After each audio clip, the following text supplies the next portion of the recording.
नमस्कार दोस्तों, स्वागत है आप सभी का YouTube चैनल दिशा एग्रीकल्चर एकेडमी पर। और वीर बहादुर सिंह यूनिवर्सिटी जो है जौनपुर की, उसके लिए इंपॉर्टेंट वीडियो है।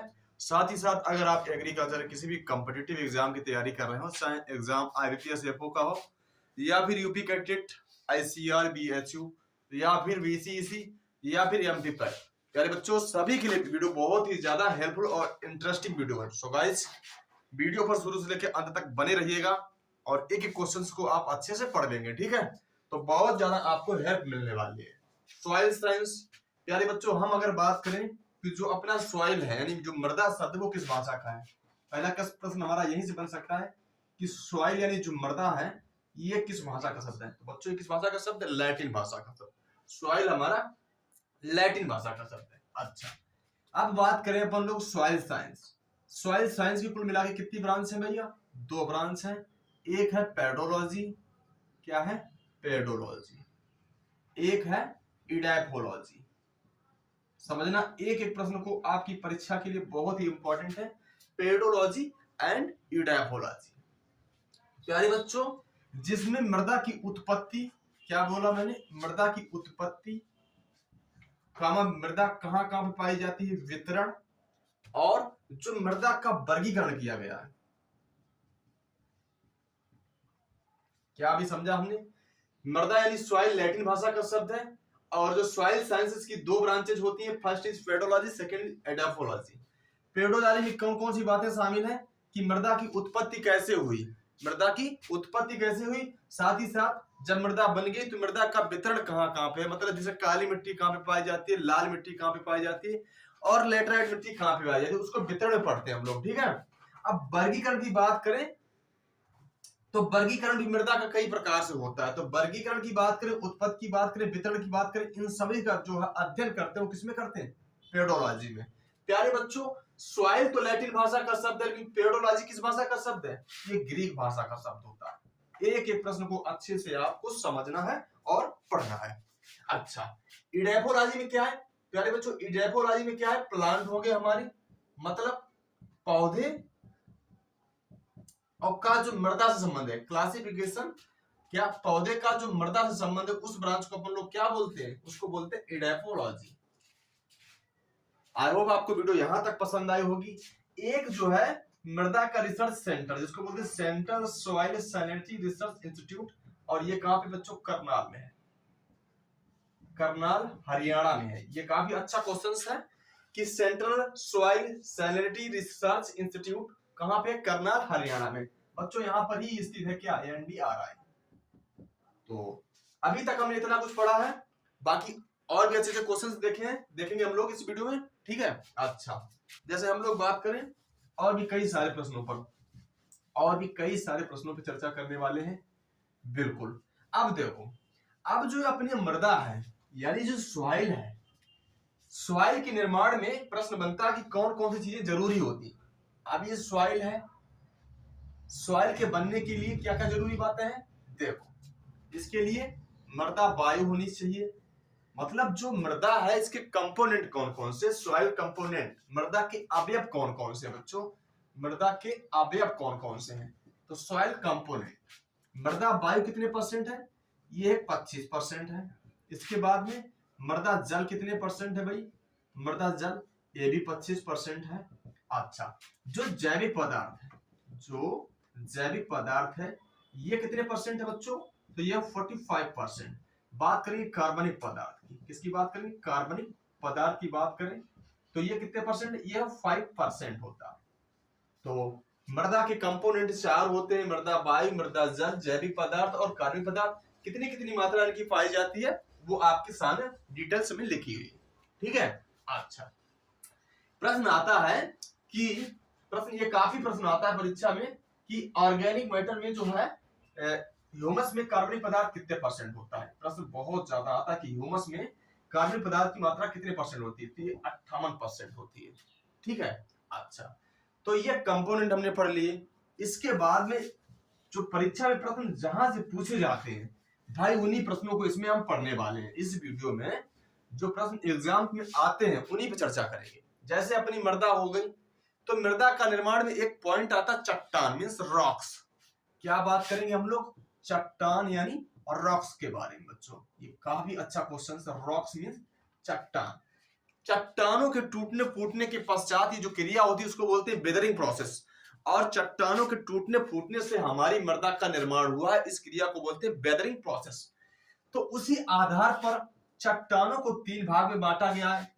हर एक एग्जाम में आता है, चाहे एग्रीकल्चर का एग्जाम हो या फिर कोई अन्य एग्जाम हो। चट्टान की कैटेगरी 3 होती है। फर्स्ट इज आग्नेय चट्टान। बच्चों आग्नेय चट्टान का मतलब क्या है? जब इस चट्टान का टूट फूट हुई तो इसमें आग की लपटें जैसी निकली। आग्नेय चट्टान को बोलते हैं इग्नियस रॉक्स। इग्नियस रॉक्स बोलते हैं। और दूसरी चट्टान हमारी इसके बाद में जिसका निर्माण हुआ उसको बोलते हैं अवसादी। क्या बोलते हैं उसको? अवसादी चट्टान means sedimentary rocks. Sedimentary rocks. बहुत ही इंटरेस्टिंग वीडियो रहने वाली है। सो गाइस वीडियो पूरा देख लेंगे तो निश्चित आपसे आपके एग्जाम में आप 4 से 6 सवाल आपको निश्चित मिलेंगे आज की वीडियो से, ठीक है। इसके बाद एक चट्टान का नाम है रूपांतरित। प्यारे बच्चों क्या है? जब ये चट्टानें बन चुकी तो इनका रूप मॉडिफाइड हो गया, उस चट्टान को बोलते हैं रूपांतरित चट्टान। मींस क्या इसको बोलेंगे भाई? Metamorphic rocks. Metamorphic rocks. बहुत ही हेल्पफुल रहने वाली क्लास आपके लिए। अच्छा, अब जो यार परीक्षा प्रश्न आते हैं कि इसके अंतर्गत कौन कौन सी चट्टानें आती हैं, जो आग्नेय चट्टान की कैटेगरी में कौन कौन सी आएंगी? ग्रेनाइट, डायोराइट और बेसाल्ट। ग्रेनाइट, डायोराइट और बेसाल्ट, ये 3 चट्टान के जो प्रकार हैं वो आग्नेय चट्टान के अंतर्गत आते हैं, ठीक है। इतनी बात आपको समझ में आ रही होगी। इसके बाद हम सेडिमेंट्री में देखेंगे तो क्या है कि चूना पत्थर। भाई चूना पत्थर, पत्थर का मतलब हुआ स्टोन और चूना का मतलब हुआ लाइम। अंग्रेजी में बोल सकते हैं लाइम स्टोन, मतलब चूना पत्थर हो गया। इसके बाद संगमरमर हो गया, संगमरमर हो जाएगा। और पहले बच्चों बलुआ पत्थर, बलुआ पत्थर हो जाएगा। बलुआ पत्थर, पत्थर को बोला मैंने स्टोन और बलुआ को बोला सैंड, तो सैंड स्टोन।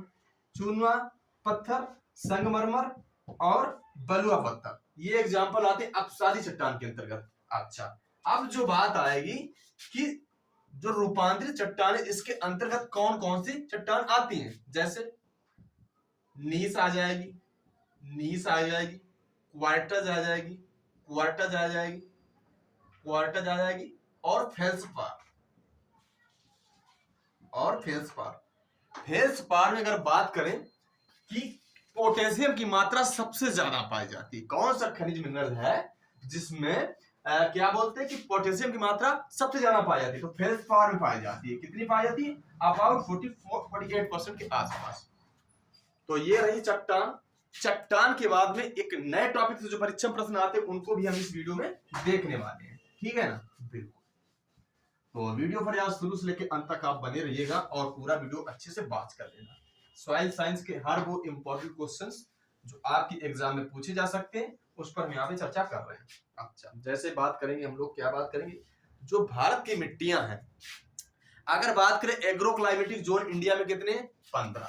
इंडिया में एग्रो क्लाइमेटिक जोन कितने हैं? 15। 15 एग्रो क्लाइमेटिक जोन कहाँ है भाई? Agro climatic zones, agro climatic zone India में कितने हैं? 15 हैं। यूपी में कितने हैं भाई? 9 हैं। अगर हमसे पूछ ले क्या कि एग्रो इकोलॉजिकल जोन इंडिया में कितने हैं? एग्रो इकोलॉजिकल जोन इंडिया में कितने हैं? तो इको से बन जाएगा 21। मतलब क्या हुआ कि इंडिया में प्यारे बच्चों जो एग्रो इकोलॉजिकल जोन है वो कितने हैं? 21। इको से बन गया 21। 20 भी मिल सकता है लेकिन 21 करेक्ट उत्तर माना जाएगा। तो एग्रो क्लाइमेटिक जोन इंडिया में कितने हैं? 15। उत्तर प्रदेश में कितने? 9। और एग्रो इकोलॉजिकल रीजन्स कितने हैं, जोन्स कितने हैं प्यारे बच्चों? 21 हैं। सभी लोग यार वीडियो को लाइक कर देंगे, नए अपने चैनल को सब्सक्राइब कर लेंगे क्योंकि इस चैनल पर ऐसी एग्रीकल्चर संबंधित क्लासेस चलती रहती हैं। सो गाइस, कुछ हमने इन प्रश्नों को देख लिया। इसके बाद अब हम मिट्टी के बारे में जो परीक्षा के हिसाब से इंपॉर्टेंट प्रश्न बन सकते हैं उनको यहाँ पे देखने वाले हैं, ठीक है। जैसे बहुत ज्यादा प्रश्न आता है कि जो काली मिट्टी है, जो काली मिट्टी है बच्चों, जो काली मिट्टी है जिसको बोलते हैं क्या? Black soil. ब्लैक सॉइल, यह मिट्टी किस फसल के लिए सबसे अच्छी होती है? कपास। किसके लिए अच्छी होती है? कपास। और प्यारे बच्चों, कपास की खेती भी किस राज्य में ज्यादा होती है? महाराष्ट्र। महाराष्ट्र में कपास की खेती बहुत ही बहुतायत मात्रा में की जाती है। वैसे बात की जाए कपास की बच्चों, तो कपास एक खरीफ मौसम की फसल है। ये बहुत अच्छा प्रश्न आता है कि कपास किस मौसम की फसल है, तो खरीफ मौसम की फसल है। और कपास की खेती के लिए काली मिट्टी सुटेबल है। महाराष्ट्र राज्य में काली मिट्टी सबसे ज्यादा पाई जाती है। अच्छा, जो काली मिट्टी है इसमें किस खनिज मिनरल की प्रधानता पाई जाती है? मॉन्ट मोरिल्लोनाइट। जो काली मिट्टी है इसमें किस खनिज मिनरल की मात्रा सर्वाधिक पाई जाती है? तो मॉन्ट मोरिल्लोनाइट। यानी बच्चों इसमें सिलिका और एल्यूमिना का यार रेशियो क्या होता है? 2:1। क्या आप समझे आप? 2:1। जो इसका अनुपात होता है 2:1।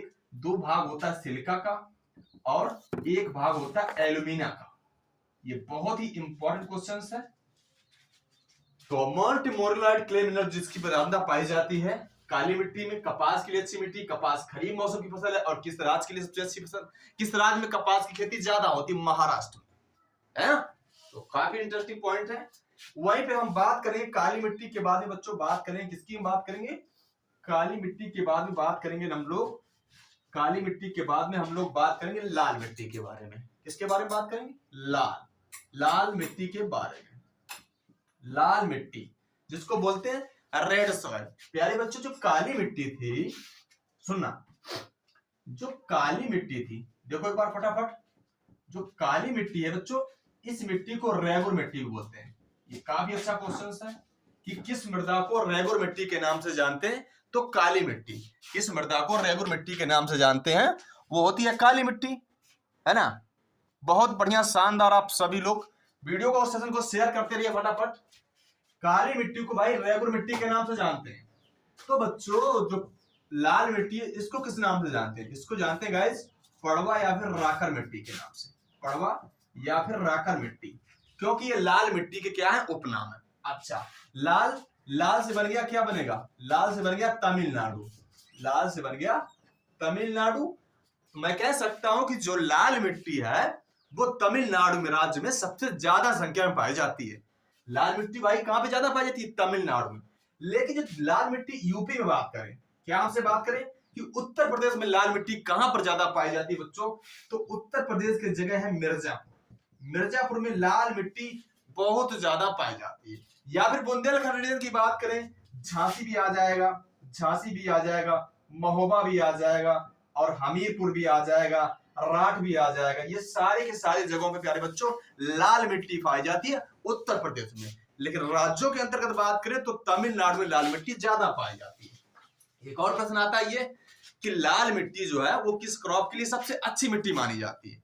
तो लाल मतलब लाल से बन गया लालू और लालू से बन जाएगा आलू। लाल से बन जाएगा भाई, क्या बनेगा? ट्रिक देख लो एक बार। लाल से बना लालू और लालू से बन जाएगा आलू। मतलब क्या हुआ कि जो लाल मिट्टी है ये आलू की खेती के लिए सबसे अच्छी मिट्टी मानी जाती है। लाल से बन गया लालू, लालू से बन जाएगा आलू, आलू के लिए लाल मिट्टी सर्वोत्तम होती है। ठीक है, क्वेश्चन नंबर नेक्स्ट। अगर काली मिट्टी में बच्चों मॉन्ट मोरिल्लोनाइट की अधिकता पाई जाती, मॉन्ट मोरिल्लोनाइट, काली मिट्टी में जो खनिज मिनरल था वो मॉन्ट मोरिल्लोनाइट की अधिकता पाई जाती है, तो बच्चों लाल मिट्टी में किसकी अधिकता पाई जाएगी? लाल मिट्टी में किसकी अधिकता पाई जाएगी? केओलिनाइट। क्या इसकी अधिकता है? केओलिनाइट। तो केओलिनाइट, इसमें सिलिका और एल्यूमिना की बात करेंगे तो 2:1। 2 भाग होता है सिलिका का और 1 भाग होता है एल्यूमिना का। 1 भाग होता है एल्यूमिना का। ठीक है, बहुत ही बढ़िया, शानदार।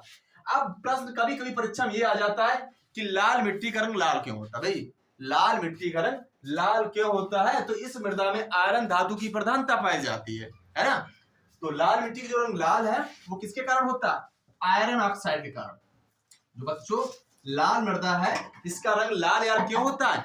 आयरन ऑक्साइड के कारण इस मृदा का रंग लाल होता है, लाल। ठीक है, तो सभी से रिक्वेस्ट है सेशन को शेयर कर देना। क्लास अच्छी लगे तो ही वीडियो को लाइक कर देना।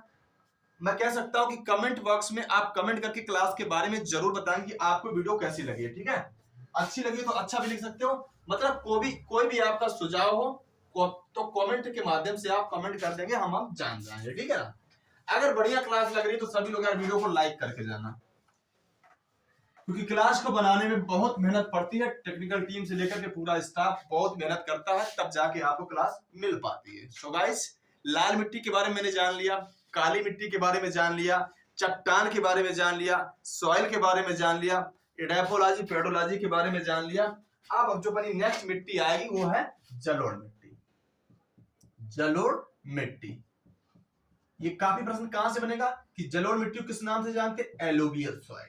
प्यारे बच्चों, जो जलोढ़ मिट्टी होती है इसको एलुवियल मृदा भी बोलते हैं, और यह मिट्टी जो है सबसे ज्यादा किस देश में पाई जाती है? भारत। और भारत में अगर किस राज्य में सबसे ज्यादा पाई जाती? यूपी में। इतनी बात आप समझ गए होंगे। और यह मिट्टी जो है गंगा के मैदानी क्षेत्रों में पाई जाती है। गंगा मतलब जो बहाव के दौरान एकत्र होती है, उस प्रकार की मिट्टी को अपन लोग गंगेटिक सॉइल्स के नाम की से जानते हैं, कि गंगा के मैदानी क्षेत्रों में मिट्टी पाई जाती है। ठीक है, बिल्कुल शानदार। सभी लोग बढ़िया, सभी लोग सेशन को शेयर करते हैं फटाफट। तो ये काफी अच्छा क्वेश्चन है कि कहां पे मिट्टी ज्यादा पाई जाती है? भारत में भी काफी, उत्तर प्रदेश जलोढ़ मिट्टी है। ठीक है, अच्छा। जलोढ़ मिट्टी भी दो प्रकार की होती है, एक है खादर और एक है बांगर।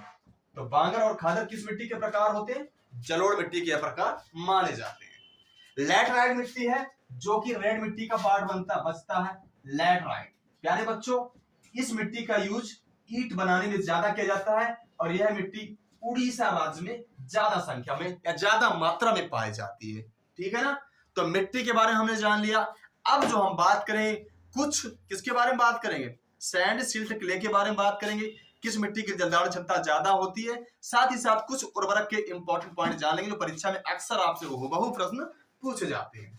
ठीक है भाई, चलो बिल्कुल सभी से रिक्वेस्ट है जितना हो सके इस वीडियो को शेयर कर देना, क्योंकि आपके लाइक करने से और आपके सेशन को शेयर करने से हमें उत्साह मिलता है और हम कुछ अच्छा करने का काम करते हैं। सो गाइस, दिशा एग्रीकल्चर एकेडमी पर जो भी विद्यार्थी नया है, प्लीज आप सभी से रिक्वेस्ट है, अगर आपको वीडियो हेल्पफुल लगे तभी आप चैनल को सब्सक्राइब कर लेना, अन्यथा आपकी मर्जी। ठीक है भाई, चलो बात करेंगे। हम क्या बात करने वाले हैं कि प्रोटीन के निर्माण के लिए सहायक तत्व, प्रोटीन के निर्माण के लिए सहायक तत्व की बात करें बच्चों, क्या है? नाइट्रोजन। सीधा प्रश्न परीक्षा में आता है, कतई ही हेरा फेरी नहीं होती है कि प्रोटीन के निर्माण में सहायक तत्व क्या है? नाइट्रोजन। क्योंकि बच्चों प्रोटीन जो होते हैं ये अमीनो अम्ल के बहुलक होते हैं। प्रोटीन जो है ये अमीनो अम्लों के बहुलक होते हैं, है ना। कई अमीनो अम्ल मिलकर के जो है प्रोटीन का निर्माण करते हैं। और प्रोटीन से संबंधित व्यक्ति की बात करेंगे तो वर्जिलियस, क्योंकि हम सॉइल साइंस पढ़ा रहे हैं इसलिए ज्यादा डीपली मुझे नहीं जाना है। सो गाइस, नेक्स्ट क्वेश्चन देखेंगे हम लोग। नेक्स्ट क्वेश्चन देखेंगे अपना क्या रहने वाला है। नेक्स्ट क्वेश्चन की तरफ जाएंगे हम लोग। अगर बात की जाए किस मिट्टी की जलदार क्षमता सबसे ज्यादा होती है, तो बच्चों किस मिट्टी की है? क्ले मिट्टी। क्ले मृदा जो होती है, जो चिकनी मिट्टी होती है यानी क्ले मृदा होती है, उसकी वाटर होल्डिंग कैपेसिटी सबसे ज्यादा होती है। ठीक है, बहुत ही बढ़िया, शानदार। क्ले मृदा हुआ। देख लो, अब आता है कि मृदा कणों का आकार। सीधा प्रश्न परीक्षा में आएगा, जो सैंड मिट्टी होती है उसके कणों का आकार क्या होता है, जो सिल्ट मिट्टी होती है उसके कणों का आकार क्या होता है, सैंड सिल्ट के बाद में जो क्ले मिट्टी होती है उसके कणों का आकार क्या होता है। यार सीधा प्रश्न आता है, सीधा। तो 0.2 से 0.02 मिलीमीटर, इसके बाद में 0.02 से 0.02 मिलीमीटर, और next is less than 0.02 millimetre. मतलब जो सैंड मिट्टी होती है उसके कणों का व्यास क्या है? 0.2 से 0.02 मिलीमीटर, और सिल्ट का 0.02 से 0.002 मिलीमीटर, और क्ले का है क्या भाई? 0.002 मिलीमीटर से कम होता है। बच्चों ये काफी अच्छा क्वेश्चन है, सीधे एग्जाम में आपसे पूछा जाएगा। ठीक है, बहुत ही बढ़िया। सभी लोग सेशन को शेयर कर दो, और वादा रहा कल की परीक्षा में आपको प्रश्न, बहुत सारे प्रश्न आपसे सीधे पूछे जाएंगे। ठीक है ना, बिल्कुल, बहुत ही बढ़िया, शानदार।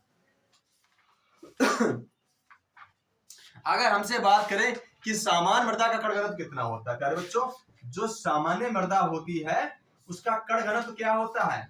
एक होता है सामान्य मृदा का स्थूल घनत्व। तो कण घनत्व की बात की जाए तो 2.65 ग्राम प्रति सीसी ना, है ना। और मृदा सामान्य मृदा, इसका स्थूल घनत्व क्या है? तो प्यारे बच्चों 1.33 ग्राम प्रति सीसी। आपसे हमारी हाथ जोड़कर रिक्वेस्ट है कि अगर क्लास बढ़िया लगे, कल पेपर दे के आना, अगर 4 से 8 सवाल ना मिले तो सीधा कमेंट्स आप खाली पड़ा है, कमेंट सेक्शन में कमेंट कर सकते हो। आपसे एक रिक्वेस्ट है कि जितना हो सके अपने साथियों को इस वीडियो को शेयर करिए, क्योंकि हम वीडियो एक के लिए नहीं बनाते, हम सभी के लिए बनाते हैं। तो आपका इतना सहयोग बनता है कि अगर आप फ्री शिक्षा घर पर ग्रहण कर रहे हो तो प्यारे बच्चों आपका भी सपोर्ट बनता है कि जितना हो सके मैक्सिमम विद्यार्थियों तक क्लास को शेयर कर दो, चाहे कोई वीडियो को देखे या फिर ना देखे। आपके शेयर करने से आपको ही लाभ मिलेगा, क्योंकि हम मेहनत करते आपके लिए, इसलिए आपका भी कर्तव्य बनता है कि आप वीडियो को शेयर करें। अच्छा, अब वो बच्चे जो बहुत रोते हैं उनको रोना बंद करना है भाई। क्या है, रोएंगे नहीं, वो जो है पढ़ाई पे ध्यान कर लें। तो रोना बंद कर बच्चा, ठीक है, तू हंस मुस्कुरा, और क्या है कि जिंदगी की नाक में तू दम कर। दम तभी कर पाओगे भाई जब पढ़ोगे आप, है ना। बच्चे रोते हैं, हमसे नहीं हो पाएगा। क्यों नहीं हो पाएगा भाई? आप मेहनत करोगे, निश्चित आप सफलता तक पहुंचेंगे। तो गाइस रिक्वेस्ट है, रोना बंद करिए कि नहीं हमसे नहीं हो पाएगा यार, पढ़ाई पे ध्यान करिए, मेहनत करिए, क्योंकि मेहनत का कोई तोड़ नहीं है। तो क्या करना है आपको? मेहनत करना है और जी जान लगा के यार सेशन को शेयर कर दो, ठीक है। बहुत ही बढ़िया, शानदार। तो आपने इस प्रश्न को जान लिया। इसके बाद कुछ बहुत टाइम मिलेगा तो एक और भी क्लास लाएंगे सॉइल साइंस की, ठीक है। अभी इस वीडियो में आप देखते रहिए, एक से एक बढ़ के प्रश्न आपके सामने बैक टू बैक आ ही रहे हैं, तो उन्हें देखते रहिए आप, ठीक है। चलो, जैसे बात करें, ऐसा कौन सा उर्वरक है जिसमें नाइट्रोजन, अमोनिया और नाइट्रेट दोनों फॉर्म में प्रेजेंट रहती है? ये काफी अच्छा क्वेश्चन है, और कई विद्यार्थी बड़े बड़े एग्जाम में जो है क्वेश्चंस को यार गलत कर देते हैं। मैंने क्या कहा? ऐसा कौन सा उर्वरक है जिसमें नाइट्रोजन जो हमारी है, कौन हमारी नाइट्रोजन जो है वो अमोनिया और नाइट्रेट दोनों रूप में प्रेजेंट रहती है? तो प्यारे बच्चों क्या है, यही एकमात्र ऐसा तत्व, ऐसा न्यूट्रिएंट है जिसमें क्या है कि जो नाइट्रोजन है वो अमोनिया और नाइट्रेट, क्या बच्चों, अमोनिया और नाइट्रेट दोनों फॉर्म में क्या क्या है, अवेलेबल रहती है, दोनों फॉर्म में अवेलेबल रहती है, ठीक है। ये तो कैल्शियम अमोनियम नाइट्रेट, जिसको अपन लोग बोलते हैं किसान खाद, जिसको अपन लोग क्या बोलते हैं, किसान खाद। और बच्चों इसमें 25% क्या पाई जाती है, नाइट्रोजन पाई जाती है, और आर्द्रताग्राही उर्वरक होता है। ये कैसा है, आर्द्रताग्राही उर्वरक होता है। क्या समझा मैंने? नाइट्रोजन, अमोनिया नाइट्रेट दोनों फॉर्म में अवेलेबल होती है। किस उर्वरक में? Calcium ammonium nitrate. देख सकते हो, A for ammonia, N for nitrate. और इसी को अपन लोग किसान खाद बोलते हैं, या फिर सोना खाद के नाम से भी जानते हैं। बहुत अच्छा उर्वरक है ये, सोना खाद के नाम से जानते हैं। मात्रा 25% है। आर्द्रताग्राही उर्वरक के नाम से भी इसी को जानते हैं। बात करें हम लोग कि एमाइड फॉर्म में किसमें उर्वरक पाए, मतलब जो नाइट्रोजन है वो एमाइड रूप में किसमें विद्यमान होती है? एमाइड फॉर्म में। सीधा प्रश्न आएगा, एमाइड फॉर्म में किसमें अवेलेबल रहती है? तो देखो, एमाइड रूप में किसमें रहेगी भाई? एक तो यूरिया है, जो नाइट्रोजन का चीपेस्ट सोर्स होता है, सस्ता उर्वरक है। क्या है कि इसमें 46% नाइट्रोजन होती है। और बच्चों इसको क्या बोलते हैं, स्ट्रेट फर्टिलाइजर। क्या बोलते हैं? Straight fertiliser. अब स्ट्रेट फर्टिलाइजर क्यों बोलते हैं? क्योंकि इसमें केवल नाइट्रोजन ही पाई जाती है। कह सकता हूं कि स्ट्रेट फर्टिलाइजर वह फर्टिलाइजर होते हैं जिसमें केवल एक न्यूट्रिएंट प्रेजेंट होता है। तो देख सकते हो यूरिया में 46% नाइट्रोजन होती है, बाकी कोई मात्रा नहीं होती, इस कारण इसको स्ट्रेट फर्टिलाइजर के एग्जांपल में रखते हैं, ठीक है। इसमें एमाइड के रूप में पाई जाती है। बात करेंगे कि कार्बनिक उर्वरक कौन सा है, क्यों? क्योंकि प्रयोगशाला में सबसे पहले कार्बनिक उर्वरक के रूप में बनाया गया था यूरिया। बनाने वाले व्यक्ति थे होलर। किसने बनाया था भाई? होलर ने बनाया था प्रयोगशाला में सबसे पहले, ठीक है। तो कार्बनिक उर्वरक हो गया, सस्ता उर्वरक है, 46% है। और ध्यान रहे, जो बोरी होती है यूरिया की उसमें 45 किलोग्राम आता है, लेकिन दिखाते हैं 50 किलोग्राम। प्राइस में कोई कमी नहीं है। तो यार हमें लगता है इस वीडियो थोड़ी लंबी हो जाएगी, वीडियो को अभी यहीं तक रखते हैं। इसके बाद जो नेक्स्ट वीडियो का टाइम मिलेगा तो हम लाएंगे नाइट्रिफिकेशन, अमोनिफिकेशन डिनाइट्रिफिकेशन और ह्यूमिफिकेशन और जो न्यूट्रिएंट समेत कुछ प्रश्न बनेंगे और 6 मिनट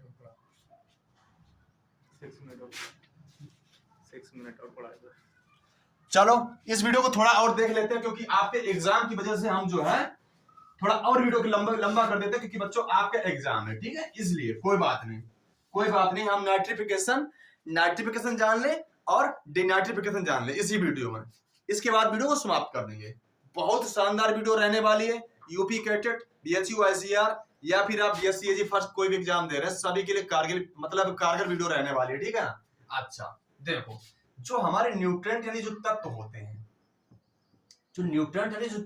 हैं, इनको पौधा किस अवस्थाओं में कैसे कैसे लेता है, प्रश्न कहां से बनते हैं एक बार देखना आप। एक क्रिया होती है नाइट्रिफिकेशन, नाइट्रीकरण, और एक होती है क्या, डिनाइट्रिफिकेशन मींस डिनाइट्रीकरण, माफ कीजिएगा, विनाइट्रीकरण मतलब इसकी अंग्रेजी हो जाएगी डिनाइट्रिफिकेशन और इसकी हो जाएगी नाइट्रिफिकेशन। तो नाइट्रीकरण और विनाइट्रीकरण में अंतर क्या है, ये प्रश्न बहुत परीक्षा में आता बच्चों की। जैसे अमोनिया से नाइट्रेट और नाइट्रेट से नाइट्राइट। समझना, थोड़ी भाषा का खेल है, भाषा में थोड़ा मिस हुआ है। अमोनिया से नाइट्राइट और नाइट्राइट से नाइट्रेट। क्योंकि हम जानते हैं जो हमारे अधिकांश पौधे हैं, ज्यादातर पौधे हैं, वो मृदा से नाइट्रोजन को बच्चों के रूप में लेते हैं, नाइट्रेट के रूप में लेते हैं। तो पहले जो नाइट्रोजन होगी अमोनिया फॉर्म में थी, अमोनिया से बनी नाइट्राइट में और नाइट्राइट से बन गई नाइट्रेट। प्रश्न आता है कि अमोनिया से नाइट्राइट बनने में कौन सा जीवाणु भाग लेता है, तो कौन सा जीवाणु हुआ प्यारे बच्चों, अमोनिया नाइट्राइट, मतलब यार नाइट्रोसोमोनास। तो अमोनिया से नाइट्राइट बनने के लिए कौन सा जीवाणु काम करेगा, तब नाइट्रोसोमोनास। अपनी ट्रिक देखो 3N। अब इस ट्रिक को कहां पे अप्लाई करते हैं ये भी देखना। मतलब नाइट्राइट से नाइट्रेट, जब भी नाइट्राइट से नाइट्रेट बनेगा तब कोई मतलब N वाला ही जो बैक्टीरिया है वो काम करेगा। जैसे नाइट्राइट से नाइट्रेट बना तो कौन काम करेगा भाई, नाइट्रोवैक्टर। तो अमोनिया से नाइट्राइट अमोनिया से नाइट्राइट में जब कन्वर्ट होगा तो कौन काम करेगा, नाइट्रोसोमोनास। और नाइट्राइट से नाइट्रेट में काम करेगा तब काम कौन करेगा, नाइट्रोवैक्टर। क्योंकि हमारे जो अधिकांश पौधे हैं वो मृदा से नाइट्रोजन को जो है वो नाइट्रेट के रूप में लेते हैं। लेकिन कुछ पौधे ऐसे भी हैं जैसे धान हो गया, आलू हो गया, यार ये कुछ ऐसे पौधे हैं, ऐसी क्रॉप्स हैं जो क्या कि नाइट्रोजन को अमोनिया के रूप में भी ग्रहण कर लेते हैं। अच्छा, जब नाइट्रीकरण क्रिया होती है तब सॉइल का तापमान कितना होना चाहिए, 32 से 34 डिग्री सेंटीग्रेड होना चाहिए, है ना। और भूमि के पीएच मान की बात करें, तो 6.5 से 7.5 होना चाहिए। नाइट्रिफिकेशन कैसी एक क्रिया है, तो यह एक बच्चों ऑक्सीकरण क्रिया है। कौन सी क्रिया है, ऑक्सीकरण क्रिया है। क्यों, क्योंकि इस क्रिया में बच्चों क्या है, इलेक्ट्रॉन की कमी होती है। जिस भी क्रिया में इलेक्ट्रॉन की कमी हो उस क्रिया को अपन लोग बोलते हैं क्या, ऑक्सीकरण। अगर ये ऑक्सीकरण है तो ये क्या होगी, ये होगी अपचयन। ये अपचयन प्रोसेस होती है। इसमें क्या होता है, जो इलेक्ट्रॉन है जिस पर ऋणात्मक आवेश होता है, इसकी वृद्धि रहेगी अपचयन में। और अपचयन में देखो जस्ट अपोजिट क्रिया किसकी है, नाइट्रिफिकेशन की। मतलब मैं कह सकता हूं it is just opposite of nitrification. ये काफी अच्छा क्वेश्चन है कि जो विनाइट्रीकरण क्रिया है किसकी अपोजिट क्रिया है, तो बच्चों यह है नाइट्रीकरण की अपोजिट क्रिया है, ठीक है। अच्छा, अब इस क्रिया में होता क्या है, इसमें देखो पहले नाइट्रेट में कोई मतलब नाइट्रेट फॉर्म था, अभी नाइट्रेट फॉर्म किसमें चेंज होगा, नाइट्राइट से बनेगा नाइट्राइट, क्या बनेगा? नाइट्राइट। और नाइट्राइट से फिर क्या बन जाएगा? पुनः अमोनिया बन जाएगा, पुनः अमोनिया बन जाएगा। तभी तो धान के पौधे लेते हैं इसको अमोनिकल फॉर्म में, तभी तो है जो धान के पौधे अमोनिकल फॉर्म में लेते हैं नाइट्रोजन को। तो हुई ना कि अपोजिट क्रिया, देख लो आप, अमोनिया से नाइट्राइट, नाइट्रोजन से नाइट्रेट, लेकिन यहाँ पर तो उल्टा हुआ, नाइट्रेट, नाइट्राइट और अमोनिया। यहाँ पे ये हुआ कि नहीं? और प्यारे बच्चों, जो डिनाइट्रेशन क्रिया होती है ये जल भराव वाले खेतों में ज्यादा होती है। ऐसे खेत जहां पर पानी, ऐसे खेत जहां पानी बहुत ज्यादा भरा था, जल भराव में ज्यादा होती है, ठीक है ना। अब जो जल भराव की बात करेंगे तो धान के खेती जो की जाती है वो जल भराव वाले क्षेत्रों में ज्यादा की जाती है। धान की खेती जल भराव वाले जहाँ क्षेत्रों में, जो जल भराव वाले क्षेत्र होते हैं वहां पे धान की खेती ज्यादा की जाती है। अब ये क्षेत्र कहाँ पाए जाएंगे? तो जो इतनी तराई मृदाएं होती है, जो तराई मृदा होती है वहां पर ये क्षेत्र ज्यादा पाए जाते हैं। और तराई मृदा में जिंक की कमी पाई जाती है, और जिंक की कमी पाई जाएगी तो ऑब्वियसली ये बात है कि खैरा बीमारी हो जाएगी। किसमें होगी? धान में होगी। सो गाइस, अब ज्यादा टाइम नहीं है, वीडियो लंबी हो रही है, आपसे यही रिक्वेस्ट है इस वीडियो को ज्यादा से ज्यादा प्यार और सपोर्ट देना, जितना हो सके शेयर कर देना, आपसे और कुछ नहीं चाहिए। अगर आपको ये क्लास अच्छी लगी कमेंट करोगे नेक्स्ट क्लास के लिए, तो नेक्स्ट क्लास भी हम जल्दी लाएंगे, ठीक है। तो थैंक्स फॉर वॉचिंग, मिलते हैं नेक्स्ट वीडियो में।